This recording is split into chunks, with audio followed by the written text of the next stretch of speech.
meu nome é Arthur. E eu nunca vou me esquecer daquele almoço de domingo, logo depois da leitura do testamento da minha cunhada. Estávamos todos à mesa, meus sobrinhos, Ricardo e Flávio com suas esposas, contando o pouco dinheiro que tinham herdado. A minha parte ficou por último. Quando o advogado anunciou que eu ficaria com a velha casa de campo da família, numa colina isolada, o meu sobrinho mais velho, Ricardo, não se segurou. Ele soltou uma gargalhada alta, que cortou o ar da sala de jantar, e disse para todo mundo ouvir: "Essa casa está caindo aos pedaços. O que o senhor vai fazer com um monte de entulho e cupim, tio Arthur?" Naquele instante o peso da zombaria deles foi mais pesado do que qualquer viga podre que aquela casa pudesse ter. O que você faria se a sua própria família risse de você por honrar a memória de quem você amou? Se o seu valor fosse medido apenas pelo que você tem no bolso, e não pelo que carrega no coração? Escute a minha história até o fim, e me diga, o que você teria feito no meu lugar? Me diga também de que cidade você me escuta, eu preciso saber que não estou sozinho nisso. Se você quiser ouvir mais histórias como esta, de gente que se reergueu com dignidade, se inscreva no canal. A risada de Ricardo ecoou na sala, e o seu irmão, Flávio, completou com um sorriso de puro escárnio, aquele tipo de sorriso que diminui a gente. Pelo menos o senhor terá um lugar para se lembrar do passado, já que não vale nada no presente, ele disse, e a esposa dele deu uma risadinha abafada, concordando. Eu olhei para cada um deles, estavam todos ali, me olhando com uma mistura de pena e desprezo. Senti o sangue subir para o rosto, um calor de vergonha que queimava por dentro, mas que se misturava com uma raiva fria, uma raiva silenciosa. Eu senti as minhas mãos, calejadas de uma vida inteira de trabalho na terra dos outros, se fecharem sobre a mesa. A vontade era de me levantar e dizer poucas e boas, mas para quê? Eles não entenderiam. Eles só enxergavam uma ruína, um prejuízo, um fardo que, para o alívio deles, tinha caído nas minhas costas, e não nas deles. Para mim, aquela casa era outra coisa. Era o último sonho que eu e minha falecida esposa Helena tínhamos compartilhado. Era o lugar onde os avós dela moraram, o lugar para onde a gente caminhava nos fins de tarde, sonhando em um dia poder comprar e reformar.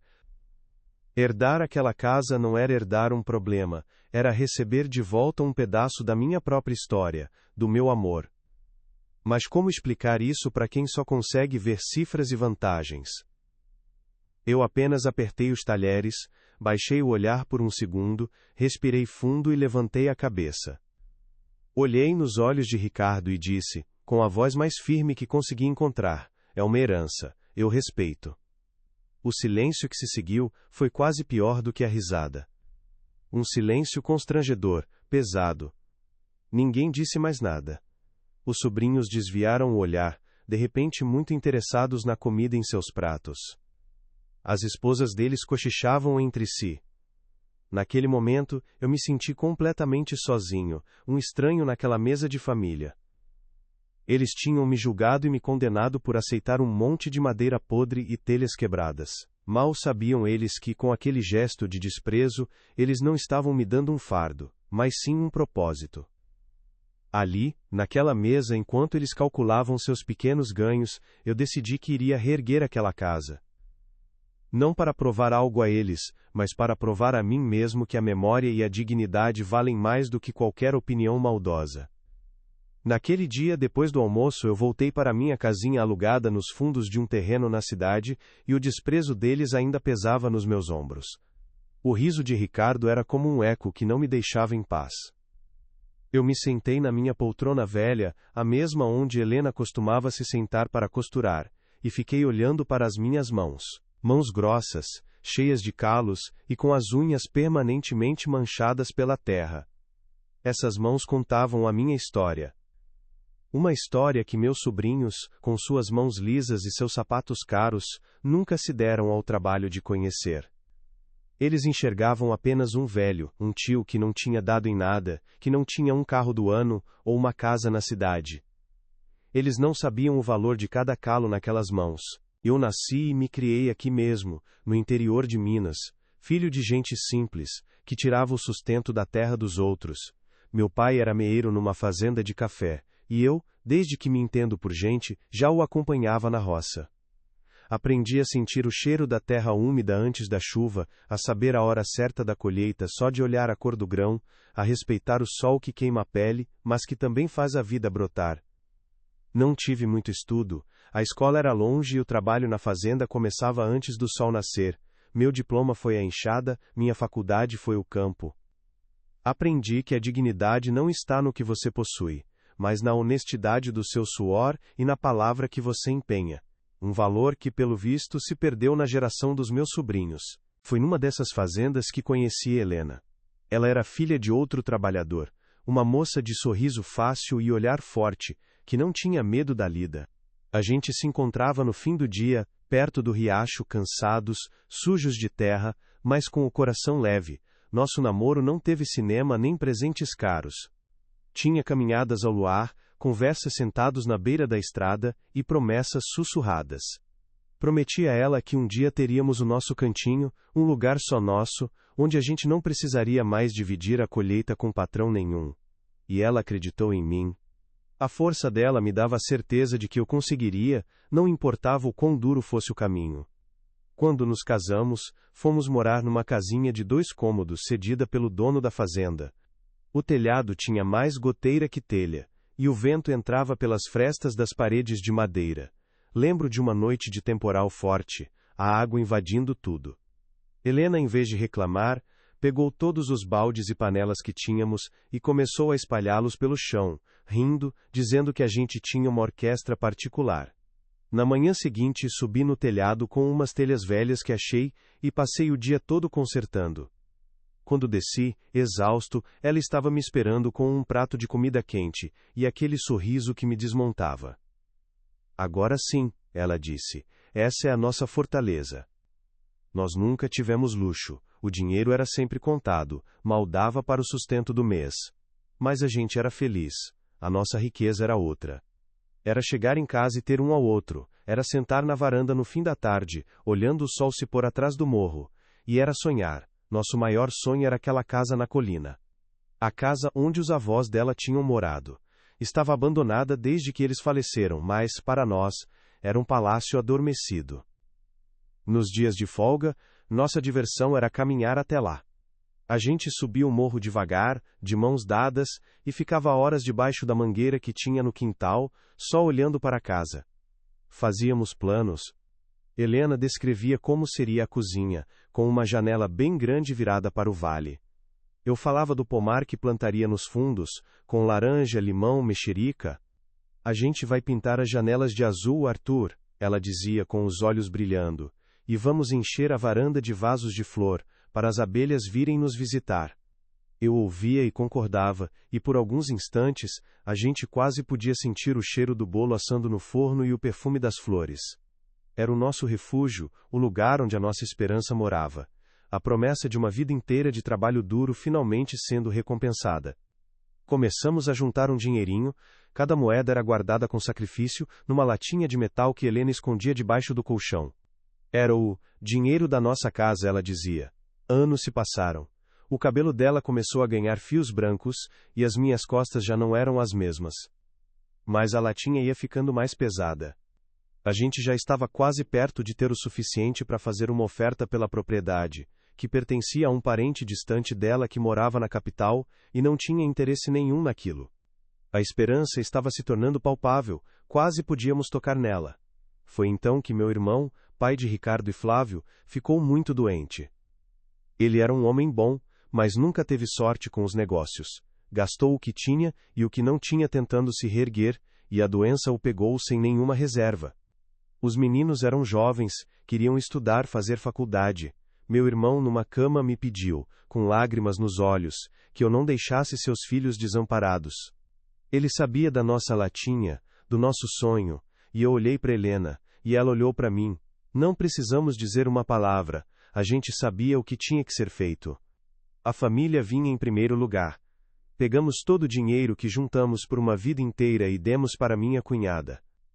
Pagamos os estudos de Ricardo em administração e os de Flávio em direito. Vimos os dois se formarem, arrumarem bons empregos, casarem, comprarem seus apartamentos. Sentíamos um orgulho sincero, como se fossem nossos filhos.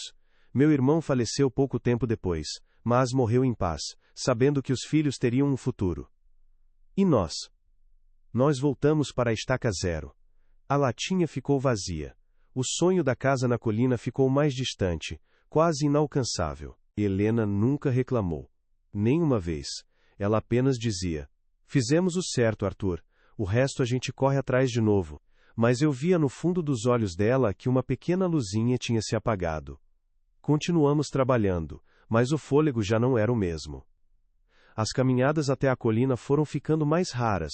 Era doloroso demais olhar para a casa e saber que ela estava mais longe do que nunca. A gente olhava de longe da nossa varandinha e suspirava. A casa continuava lá, nos esperando, mas nossas pernas e nossos bolsos já não conseguiam mais alcançar. 5 anos atrás, a minha Helena se foi. Uma febre repentina, uma pneumonia que a levou em poucos dias. O meu mundo desabou. A casa pequena ficou enorme e silenciosa. O trabalho perdeu o sentido. Por muitas noites, eu acordava achando que ouvia a risada dela na cozinha, mas só encontrava o vazio. O único consolo que eu tinha era caminhar, agora sozinho, até a colina. Eu me sentava debaixo da mesma mangueira e conversava com ela, como se ela estivesse ali do meu lado. Contava as novidades da roça, falava da saudade e pedia desculpas por não ter conseguido cumprir a nossa promessa. A solidão se tornou minha companheira constante. Meus sobrinhos, depois que se estabeleceram, raramente me visitavam. Ligavam no meu aniversário, no Natal, mais por obrigação do que por afeto. Eles estavam ocupados demais com suas vidas, com seus jantares importantes e suas viagens. O tio Arthur era uma lembrança de um passado pobre que eles preferiam esquecer. Eu não guardava mágoa, entendia a meu modo que a vida deles era outra. Mas, às vezes, no silêncio da noite, eu me perguntava se eles se lembravam de onde tinha vindo o dinheiro que abriu as portas daquele mundo para eles. Herdei a casa de campo da minha cunhada irmã de Helena, que faleceu sem deixar filhos. Ela sabia da nossa história, sabia do nosso sonho.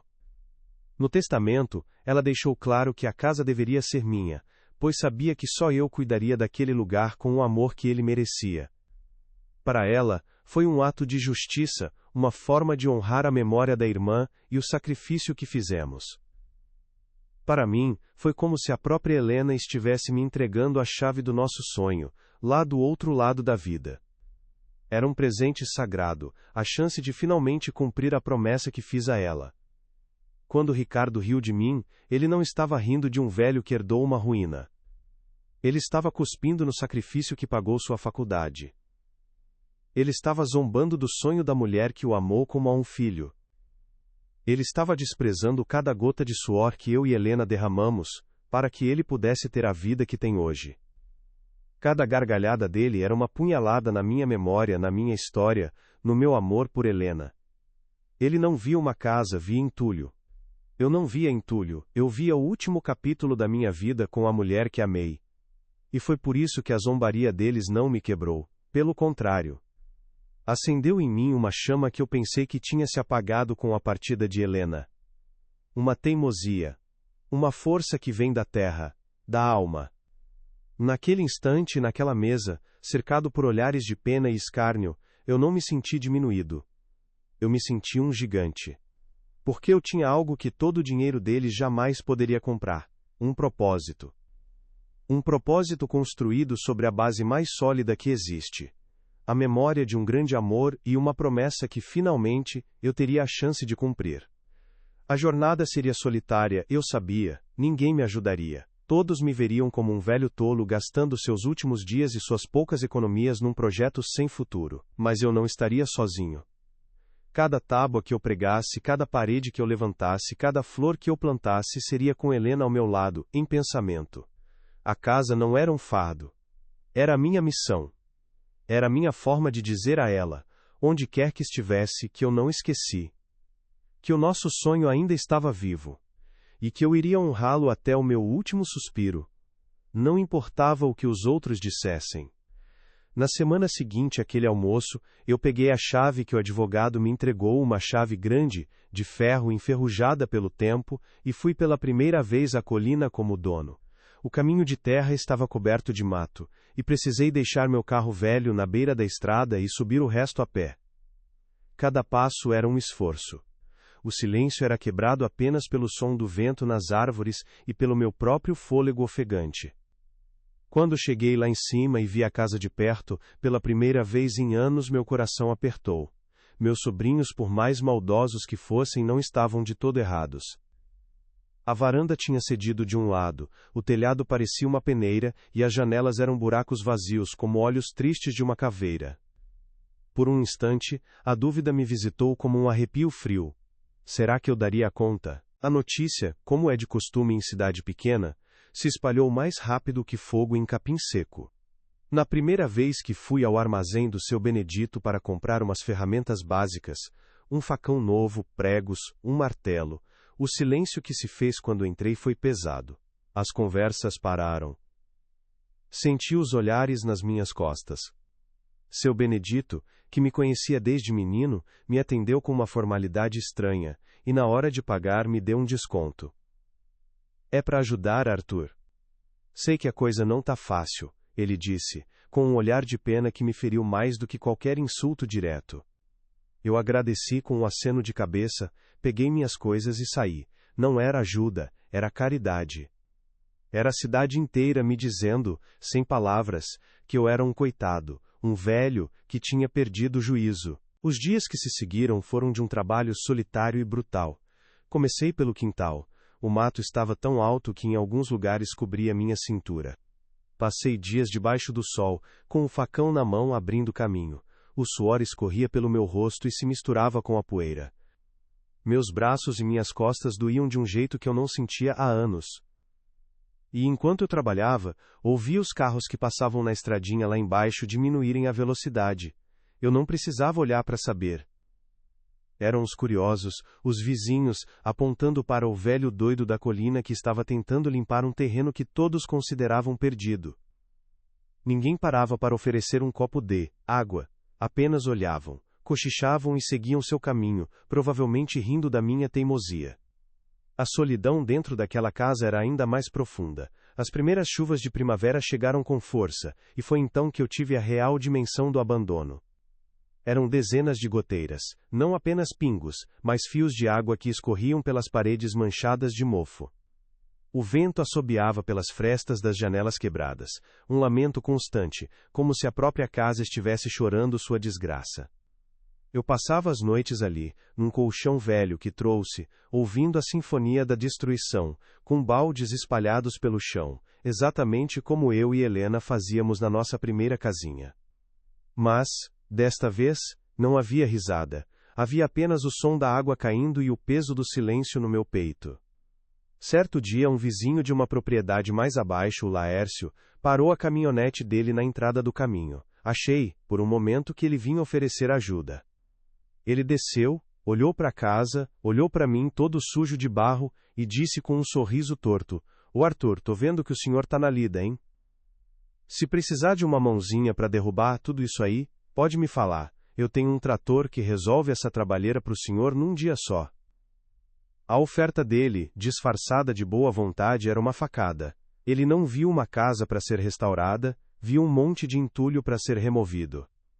Agradeci, disse que não precisava, e o vi ir embora balançando a cabeça, certamente pensando na minha teimosia.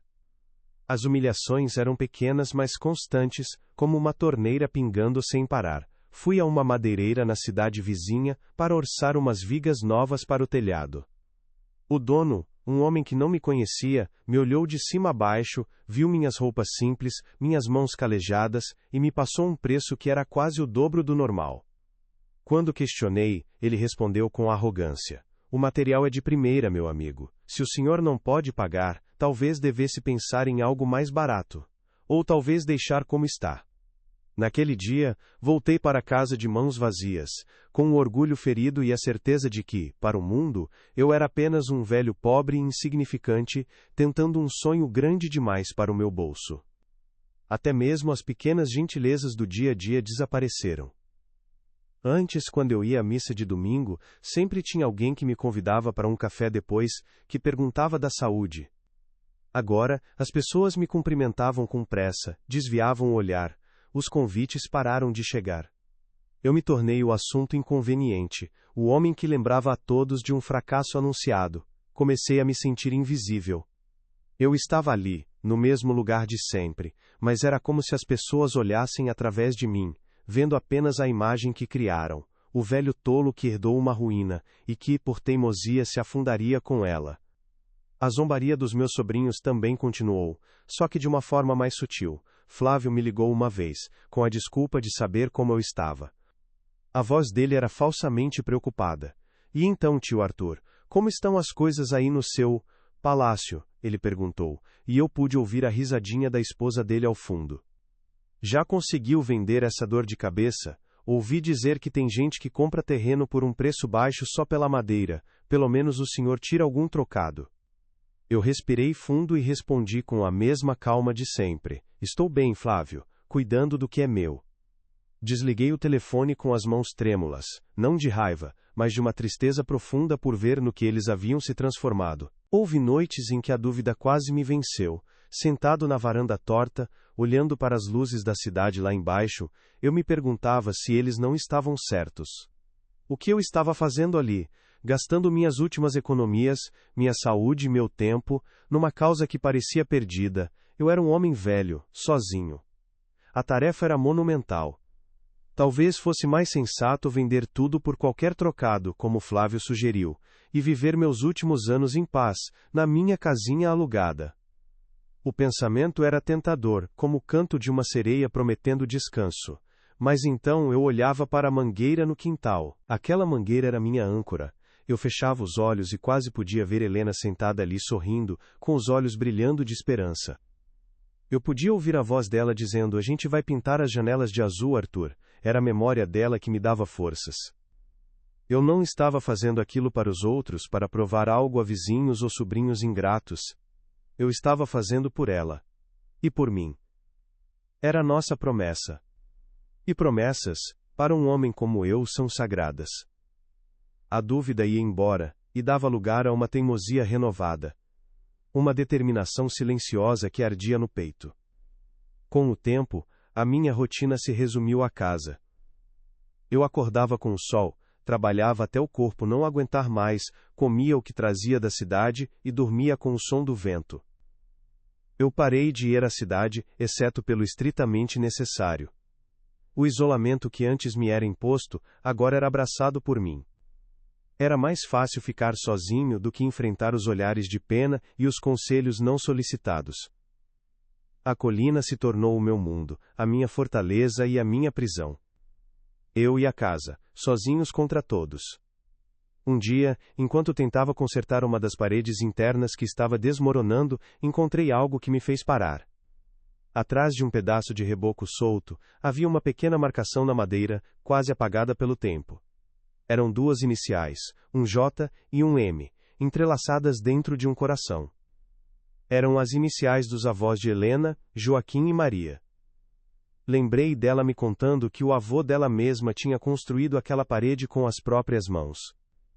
Toquei naquelas letras com a ponta dos dedos e senti uma conexão profunda com a história daquele lugar. Aquilo não era só madeira e barro. Era vida. Eram sonhos. Era a prova de que outros antes de mim também tinham amado aquele chão. Essa pequena descoberta me deu um novo ânimo. Eu não estava apenas consertando uma casa, estava resgatando memórias. Cada prego que eu batia, cada tábua que eu trocava, era um ato de respeito por aqueles que vieram antes. Passei a conversar com a casa, como um velho louco faria. Pedia licença para mexer numa parede, pedia desculpas pelo barulho da serra. Os outros podiam me ver como um tolo, mas ali, na minha solidão, eu sentia que estava no lugar mais sagrado do mundo, cercado por espíritos amigos. Ainda assim o mundo lá fora não mudava. Certa tarde, eu estava no telhado, tentando remendar um buraco com umas telhas velhas que encontrei, quando vi uma família parar o carro na estrada para um piquenique. Eram pais, filhos rindo correndo na grama. Eles olharam na minha direção, o pai apontou, e eu vi o filho mais novo rir e imitar um velho curvado. Naquele momento, eu me senti como um animal num zoológico. Um espetáculo. A dor daquela cena foi aguda, precisa. Eu desci do telhado, entrei na casa escura e me sentei no chão, no meio da poeira e dos escombros. Foi ali, naquele momento de humilhação silenciosa, que a ficha finalmente caiu. Eu entendi, com uma clareza dolorosa, o que eu havia me tornado aos olhos de todos. Eu não era mais o Arthur, o trabalhador, o viúvo de Helena. Eu era uma anedota, uma história que as pessoas contavam para rir ou para sentir pena. Eu era o velho teimoso da casa caindo aos pedaços. Era esse o meu novo nome, o rótulo que a comunidade e minha própria família haviam me dado. A percepção disso não me trouxe raiva, trouxe uma estranha calma, uma aceitação fria. Se era assim que eles me viam, então que assim fosse. A opinião deles já não me importava, não podia mais me ferir. A partir daquele dia, algo mudou dentro de mim. O sentimento de vergonha deu lugar a uma indiferença blindada. Eu me levantei do chão, bati a poeira da calça e olhei ao redor. Para eles, isso era um amontoado de entulho. Para mim, era o meu santuário. E eu não precisava da aprovação de ninguém para lutar por ele.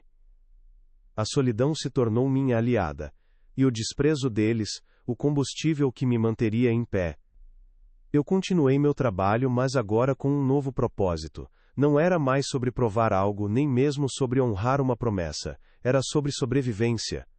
Era sobre construir, com as minhas próprias mãos, um lugar onde a maldade do mundo não pudesse me alcançar. Um refúgio. Cada viga que eu colocava no lugar era um tijolo a mais no muro que eu estava erguendo entre mim e eles. A casa e eu estávamos nos curando juntos, lentamente, longe dos olhos julgadores de todos. E foi nesse isolamento completo, nessa solidão absoluta, que a casa finalmente decidiu começar a me contar seus segredos. Porque só quando o mundo inteiro se calou ao meu redor, eu fui capaz de ouvir a voz silenciosa que vinha de suas paredes. Uma voz que estava esperando há séculos para ser descoberta por alguém que tivesse a paciência, a teimosia e o coração para escutar. Alguém que, como eu, não tinha mais nada a perder. A verdade é que eles nunca entenderam nada. Nem Ricardo, nem Flávio, nem os vizinhos que me olhavam com pena. Eles viam um velho teimoso lutando contra uma casa em ruínas. Eles viam um fracasso. O que eles não sabiam, o que ninguém nunca soube, é que eu não herdei um monte de entulho. Eu herdei um segredo. Um segredo que Helena, minha esposa, me confiou não com palavras, mas com o coração.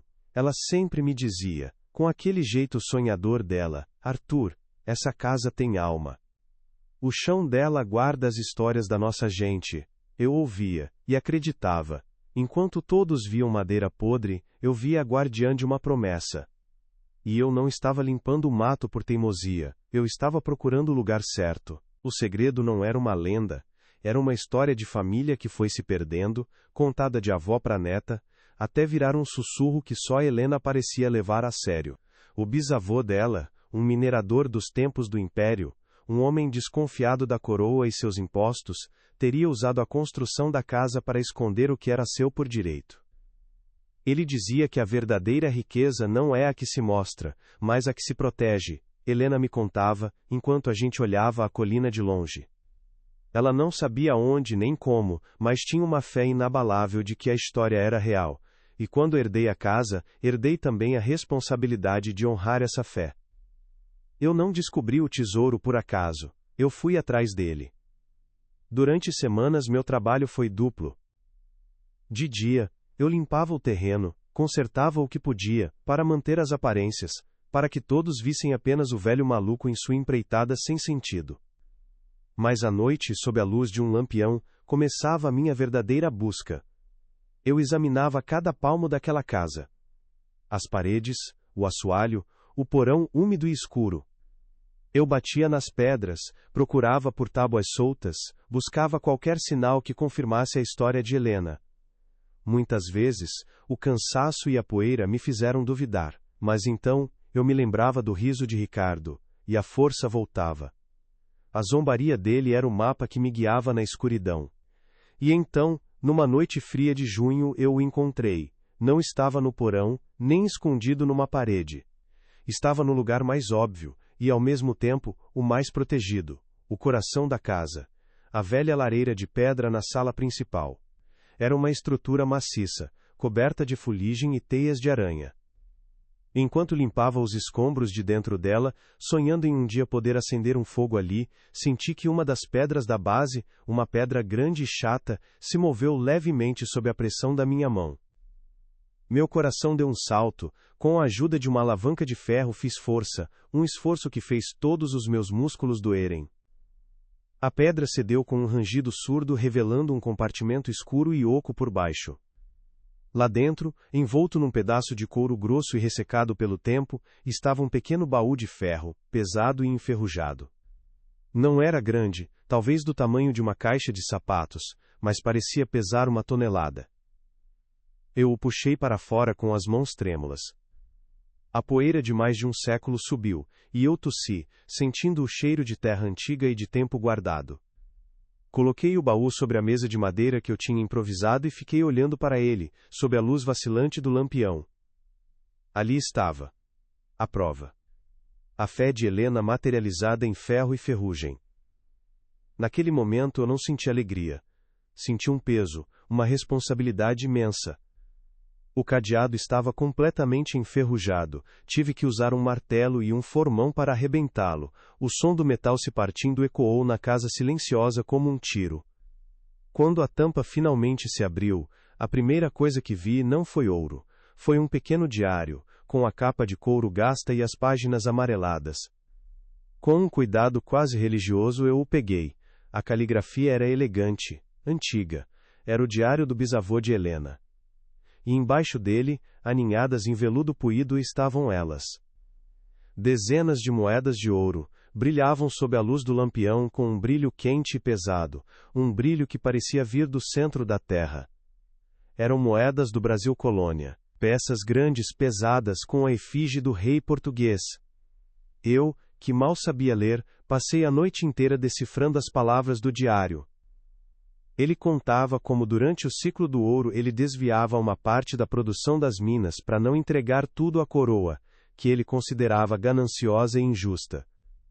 Ele escreveu que aquele ouro não era roubado, era o suor da terra dele, o futuro da família dele, e que ele o escondia ali, na base da lareira, o coração quente da casa, para que um dia, um descendente de coração justo pudesse encontrá-lo e usá-lo para o bem da família e daquele chão.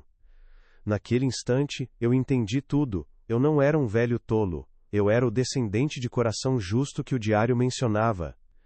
Não por sangue, mas por amor a Helena, por respeito àquela terra. A risada dos meus sobrinhos, a pena dos vizinhos, tudo aquilo se tornou pequeno, insignificante. Eles riam de mim por cuidar de um monte de entulho, enquanto eu, em silêncio, era o guardião de uma fortuna que eles jamais poderiam conceber em suas mentes mesquinhas. O segredo era meu. Era meu e de Helena. Era nossa vitória silenciosa contra a ganância e o desprezo do mundo. Eu não contei a ninguém. Para quê? Para ver os olhos de Ricardo e Flávio brilhando de cobiça? Para que eles viessem com advogados e argumentos, dizendo que tinham direito a uma parte. Aquele tesouro não era sobre dinheiro. Era sobre justiça. Era sobre honra.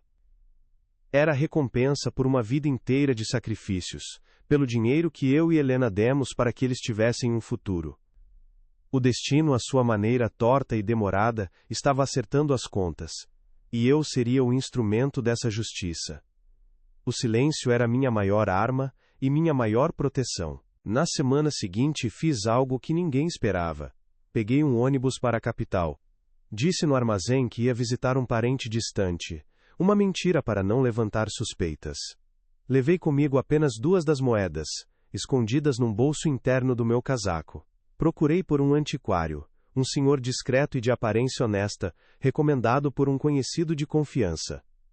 Mostrei a ele uma das moedas.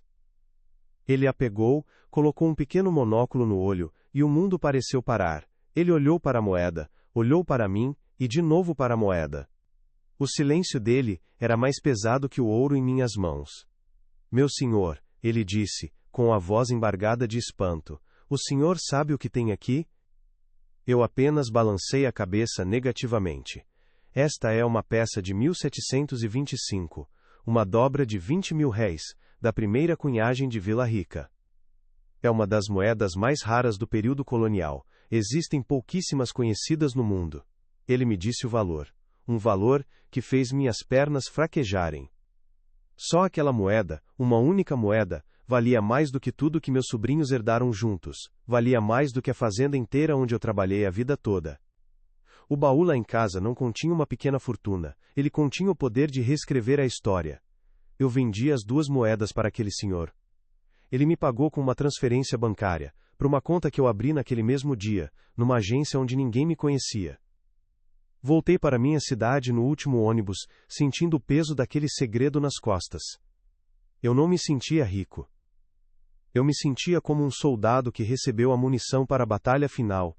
O dinheiro no banco não era para mim, não era para comprar um carro novo ou roupas de luxo. Era para casa. Era para cumprir nos mínimos detalhes cada um dos sonhos que eu e Helena tivemos debaixo daquela mangueira. As pessoas me subestimaram a vida inteira. Olharam para as minhas mãos calejadas e viram um homem simples, ignorante. Olharam para as minhas roupas gastas e viram um pobre coitado. Meus sobrinhos olharam para minha herança e viram um fardo, um prejuízo. Eles nunca foram capazes de enxergar o que realmente importa. Eles não viram a força que vem da terra, a dignidade do trabalho, a riqueza de uma promessa guardada no coração. Eles só enxergam o que brilha por fora. E por isso, nunca saberão do ouro que brilha em silêncio, debaixo do chão que eles tanto desprezaram. A partir daquele dia, eu passei a ter o controle. Eu, o velho tolo, o tio Arthur que não deu em nada, tinha em minhas mãos o destino de todos eles, sem que eles sequer desconfiassem. Eu poderia expor a riqueza, humilhá-los com a minha fortuna. Mas que tipo de vitória seria essa? Seria a vitória deles, baseada em dinheiro e ostentação. A minha vitória seria diferente. Seria silenciosa, construída com madeira, cal e flores. Seria uma justiça poética, onde a punição deles não seria a pobreza mas a exclusão. A exclusão do mundo que eles zombaram, o mundo que eu estava prestes a reerguer das cinzas. O segredo me deu mais do que dinheiro, deu-me paz. A ansiedade, a mágoa, a vergonha, tudo isso desapareceu. Eu já não me importava com os olhares na rua, com os cochichos, eles podiam pensar o que quisessem.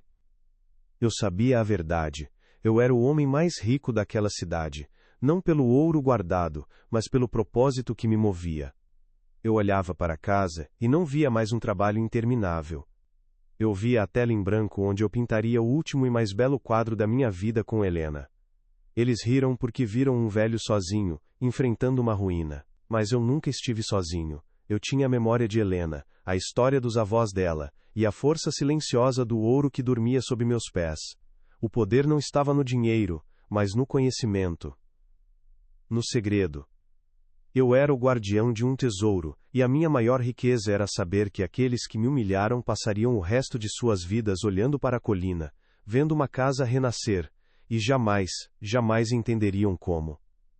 A ignorância deles seria a sua eterna prisão, e a minha dignidade a minha fortaleza. Com o dinheiro daquelas 2 moedas no banco, eu não me senti um homem rico.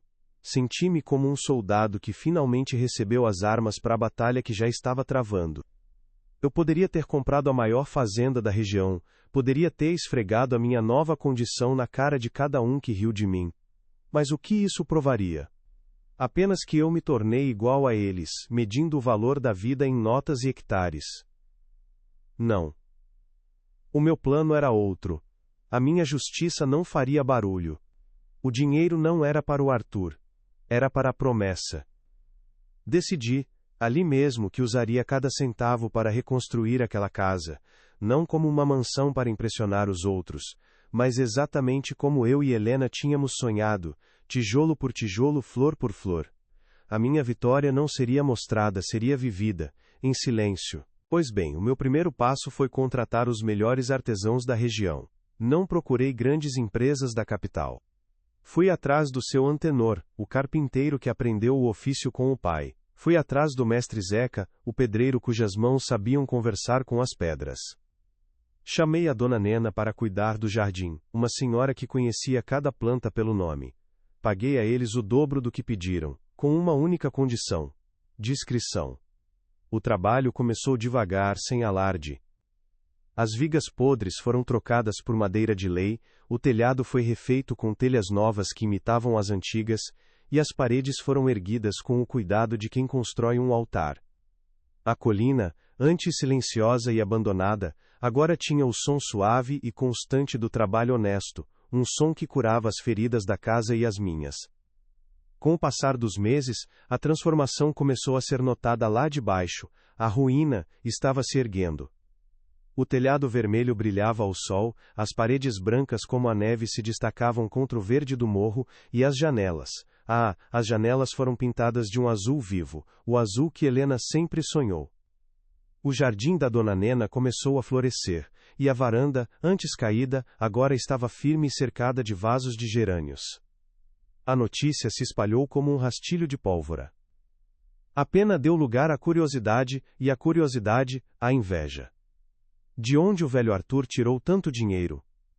Teria ele achado um veio de ouro, ganhado na loteria? A minha silenciosa reconstrução se tornou o maior mistério da cidade, e eu sabia que era apenas uma questão de tempo até os abutres aparecerem. E eles vieram. Numa tarde de sábado, a caminhonete de luxo de Ricardo parou em frente ao portão novo de madeira que seu antenor tinha acabado de instalar. Ele e Flávio desceram, com sorrisos falsos estampados no rosto. Tio Arthur, que maravilha!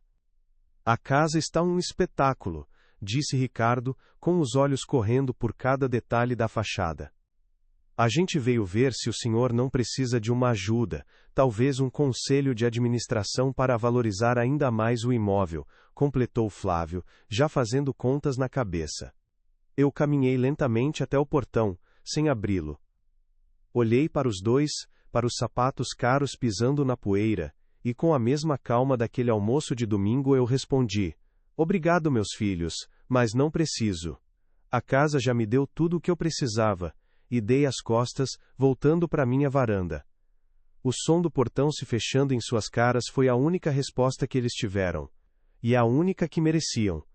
Naquela noite, eu me sentei na varanda, numa cadeira de balanço que seu antenor fez para mim, e olhei para as estrelas. O ar cheirava a terra molhada e a jasmim. Eu não sentia triunfo nem vingança. Sentia paz. Uma paz profunda, que o ouro no baú não podia comprar, mas que a dignidade restaurada me proporcionou. A verdadeira justiça não foi o dinheiro que encontrei, mas o silêncio que escolhi. A punição de Ricardo e Flávio não era a minha riqueza, mas a sua eterna ignorância. Eles passariam o resto da vida olhando para esta colina, vendo a beleza que desprezaram, e se perguntando como. Eles nunca saberiam a verdade. E essa dúvida, essa exclusão do mundo que eles zombaram, era um castigo muito mais justo do que qualquer humilhação que eu pudesse lhes impor. O tesouro real não estava escondido na lareira. Estava ali, naquela casa reerguida, na memória de Helena, e na certeza de que um homem só é derrotado quando desiste de si mesmo. E eu, Arthur, nunca desisti.